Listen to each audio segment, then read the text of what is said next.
বোলহালির শহীদ president Ziaur Rahman স্মৃতি রাত্রিকালীন football টুর্নামেন্টের final খেলা এবং পুরস্কার বিতরণ অনুষ্ঠিত হয়। এপ্রিলের 5 তারিখ শনিবার উপজেলার ইমামনগর শহীদ জিয়া স্মৃতি সংসদের আয়োজিত ফাইনাল খেলাত এপিপি অ্যাডভোকেট স্কান্দার সোহেলের সভাপতিত্বে প্রধান অতিথি হিসেবে উপস্থিত ছিল চট্টগ্রাম মহানগর বিএনপির আহ্বায়ক আলহাজ এরশাদুল্লাহ। এটা প্রধান বক্তা ছিল উপজেলা বিএনপির সাবেক সভাপতি আলহাজ আজিজুল হক চেয়ারম্যান।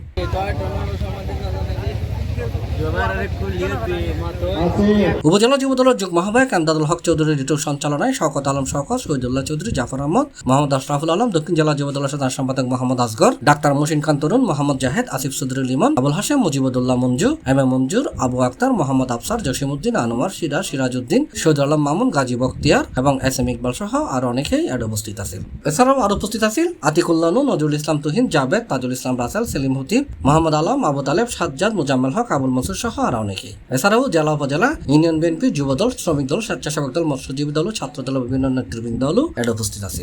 বাংলাদেশের যে আগামী দিনের প্রজন্মের বাংলাদেশ, তাদেরকে সুশৃঙ্খল হতে হবে।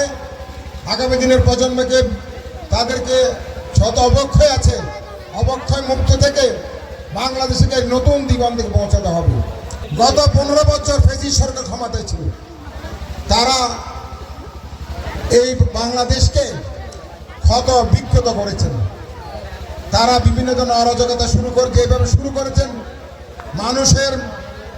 আমাদের আগামী দিনের প্রজন্মদের প্রতিটি মানুষের স্তব্ধ করে দিয়েছিলেন।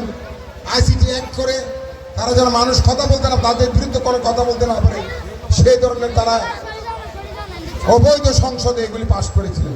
খেলার সম্মানিত এরা শরীর চর্চা থেকে শুরু করে খেলাত আলী আহমদ ট্যান্ডল স্মৃতি ফুটবল একাদশ বনাম ইমামনগর রয়্যাল ক্লাব প্রতিদ্বন্দ্বিতা করছে। এডে আলী আহমদ ট্যান্ডল স্মৃতি ফুটবল একাদশ বিজয়ী হয়। পরে অতিথি হলে বিজয়ী হল রাতার নাজি পুরস্কার।